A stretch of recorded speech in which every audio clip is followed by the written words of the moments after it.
Halo friend, kali ini kita bakal ngebahas soal lagi nih. Perhatikan rangkaian listrik yang memiliki dua loop pada gambar berikut.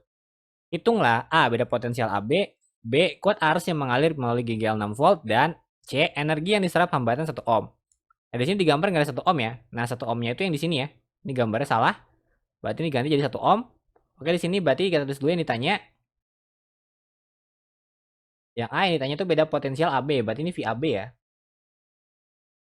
Lalu yang B yang ditanya itu adalah kuat arus yang mengalir melalui GGL 6 volt. Berarti itu I2 ya, kuat arus kedua. Kenapa I2? Nanti bakal saya jelasin di gambar. Lalu, pertanyaan yang C, itu adalah energi yang diserap hambatan 1 ohm. Berarti ini W 1 ohm ya. W-nya energi, 1 ohm menandakan bahwa energi yang diserap pada hambatan 1 ohm. Nah, sekarang kita lihat pada gambar. Di sini kan rangkaiannya terdiri dari dua loop ya. Kita anggap ini loop pertama, yang ini loop kedua. Nah, berarti di loop pertama itu ada I1 atau kuat arus yang pertama. Di loop kedua itu ada I2, kuat arus yang kedua. Nah, ini kenapa kuat arus yang mengalir, maksudnya kuat arus yang mengalir melalui GGL 6 volt itu adalah yang I2 ya. Kemudian di tengah sini ada I1, maksud saya I3, maaf. Ini I3.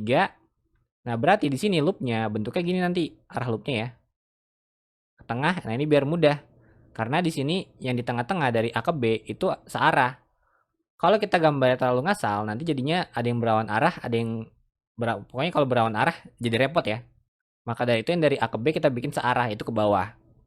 Nah, terus pada sumbernya kita tentuin kutub positif dan negatifnya. Positif tuh yang lebih panjang ya. Berarti yang ini positif, yang ini negatif. Untuk di 4 volt yang tengah ini positif, ini negatif. Untuk yang di 6 volt ini positif, ini negatif gitu ya. Nah, untuk mengerjakan soal ini kita harus mencari nilai dari I1 dan I2-nya. Maaf, maksud saya I2 dan I3 karena di sini kan ditanya yang A tuh beda potensial AB. Pada AB yang mengalir tuh I3. Kemudian yang pada GGL 6 volt itu mengalirnya I2. Nah, terus energi yang diserap pada hambatan 1 ohm. 1 ohm itu kan mengalirnya I2 juga ya. Berarti kita harus cari I3 sama I2.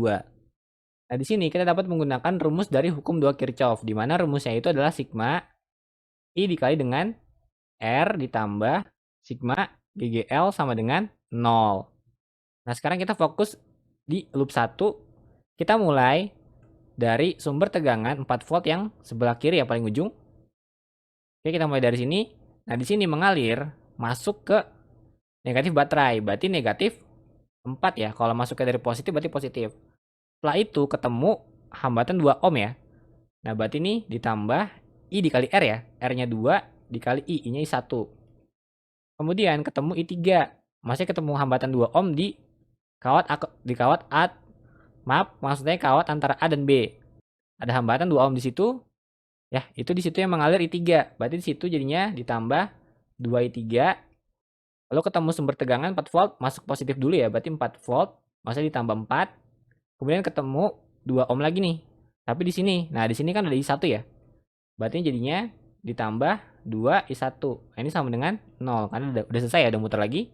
Berarti ini jadinya 4 I1 ditambah 2 I3 sama dengan 0. Nah, ini biar mudah kita kecilin. Kita bagi semuanya dengan 2. Berarti ini jadinya 2I1 ditambah I3 sama dengan 0. Nah, ini bakal jadi persamaan pertama. Nah, sekarang kita fokus pada loop kedua. Kita mulai pada hambatan 1 ohm di sini ya. Nah, di situ kan ketemu hambatan 1 ohm. Berarti di sini kan I-nya I2 yang mengalir. Berarti di sini I dikali R. Berarti jadinya I2 kali 1 I2 ya. Kemudian ketemu ini ya. GGL 6 volt. Nah, masuknya dari negatif. Berarti jadinya min 6. Lalu ketemu 2 ohm lagi di sini. Itu yang mengalir I2. Berarti jadi ditambah 2 dikali I2. Lalu ke sini, ke tengah. Nah, itu yang mengalir I3. Berarti jadinya ditambah 2 I3. Lalu ketemu sumber atau GGL ya. 4 volt masuknya positif ya. Berarti ditambah 4. Oke, sudah ya. Udah muter lagi loopnya. Berarti ini sama dengan 0. Berarti ini adalah 3I2 ditambah 2I3 itu sama dengan 2. Karena di sini min 6 tambah 4 itu kan min 2 ya. Lalu pindah ke kanan jadi positif jadi gitu ya. Nah, ini bakal jadi persamaan kedua. Lalu pada titik A itu berlaku hukum 1 Kirchhoff di mana sigma I masuk sama dengan sigma I keluar. Nah, yang masuknya itu kan I1 sama I2 ya. Berarti di sini I1 ditambah I2 Yang keluar tuh I3, berarti sama dengan I3. Nah, berarti ini rumusnya dapat kita rubah menjadi I1 sama dengan I3 dikurang I2. Nah, ini bakal jadi persamaan ketiga. Nah, sekarang kita substitusi persamaan ketiga ke persamaan yang pertama. Dimana tadi persamaan pertamanya itu adalah 2I1 ditambah I3 sama dengan 0. Nah, terus tadi kan pada persamaan ketiga, I1-nya itu sama dengan I3 dikurang I2. Berarti I1-nya kita rubah menjadi I3 dikurang I2. Yang ditambah I3 sama dengan 0. Berarti ini kita kali pelangi gitu ya. Berarti ini jadinya 2I3 dikurang 2I2 ditambah I3.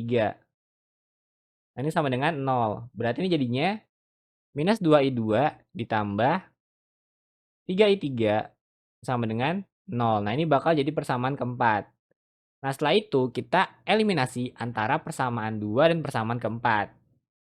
Nah, tadi kan persamaan keduanya itu adalah 3I2 ditambah 2I3 sama dengan 2. Lalu persamaan keempatnya itu adalah minus 2I2 ditambah 3I3 sama dengan 0. Nah, di sini kita bebas nih mau eliminasi yang mana. Tapi di sini saya mau eliminasi I2-nya. Kita mau menghilangkan I2. Berarti di sini I2-nya kita samakan, berarti persamaan yang atas ini kita kali dengan 2, persamaan yang bawah kita kali dengan 3. Berarti ini jadinya persamaan yang atas itu adalah 6I2 ditambah 4I3 sama dengan 4. Lalu persamaan yang bawah atau persamaan yang keempat itu dikali 3, berarti jadinya minus 6I2 ditambah 9I3 sama dengan 0. Nah, di sini biar I2-nya hilang, berarti persamaan ini, kedua persamaannya kita tambah. Berarti jadinya 4I3 ditambah 9I3. Berapa tuh? 13I3 ya. 6I2 ditambah min 6I2 itu habis. Lalu 4 ditambah 0 itu 4. Nah, berarti dari sini kita tahu bahwa I3 atau kuat arus yang ketiga itu nilainya adalah 4 dibagi 13. 4 dibagi 13 hasilnya itu adalah 0,3 ampere. Kita dapat nih I3-nya. Berarti sekarang kita cari poin A. Nah, poin A itu kan ditanya beda potensial. Di sini kita dapat menggunakan rumus dari hukum Ohm, di mana rumusnya itu adalah, maksud saya, karena dari titik A ke titik B itu ada dua rangkaian ya. Yang pertama hambatan, yang kedua GGL. Nah, ini mereka dirangkai secara seri. Berarti VAB-nya, ingat pada rangkaian hambatan seri, tegangan totalnya itu ditambah. Nah, di sini kan dari A ke B itu ada dua komponen ya. Berarti tegangannya kita tambah-tambah ini. Berarti tegangan yang pertama itu tegangan yang hambatan 2 ohm. Nah, ini dia dengan menggunakan rumus hukum Ohm. Di mana rumusnya itu adalah V sama dengan I dikali dengan R. Tadi sini kan I-nya I3 ya. Berarti di sini I3-nya 0,3 lalu dikali dengan R-nya. R-nya 2 ohm. Kemudian ditambah dengan 4. Karena kan arusnya tadi mengalir ke sini ya. Nah, di sini ketemunya positif dulu komponennya. Jadinya plus. Berarti ini hasil dari VAB-nya itu adalah sebesar 4,6 volt. Dapat poin A, sekarang kita cari poin B. Pada poin B, intinya itu kuat arus yang mengalir melalui GGL 6 volt. Tadi kan di sini yang mengalir tuh I2 ya. Nah, berarti kita cari I2-nya.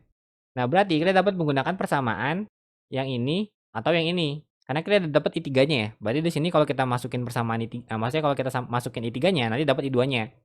Berarti di sini saya mau coba masukin ke persamaan yang atas atau persamaan yang 2. Persamaan kedua. Nah, persamaannya itu kan yang ini ya, 3I2 ditambah 2I3 sama dengan 2. Nah, kita masukin I3-nya itu tadi 0,3 ampere. Berarti jadinya 3I2 ditambah 2 dikali 0,3. Maksud 2 dikali dengan 0,3.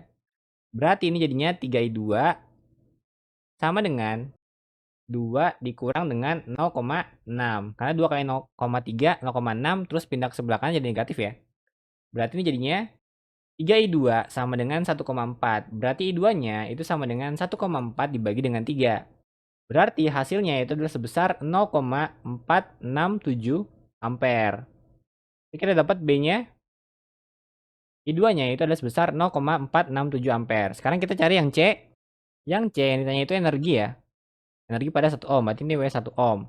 Nah, di sini rumusnya itu adalah I2 dikali R dikali dengan T. R-nya itu hambatan ya. Maaf, ini I2-nya I2 kuadrat ya. T-nya adalah waktu. Di sini T-nya nggak ada ya, berarti T-nya kita anggap 1 second. Berarti di sini energi yang diserap hambatan 1 ohm dalam 1 second. Berarti ini jadi kita masukin angkanya I2-nya itu 0,467 dikuadratin, lalu dikali dengan R 1 ya. Dikali dengan T, T-nya 1. Berarti ini hasilnya itu adalah sebesar 0,218 Joule. Sekian, sampai jumpa di soal berikutnya.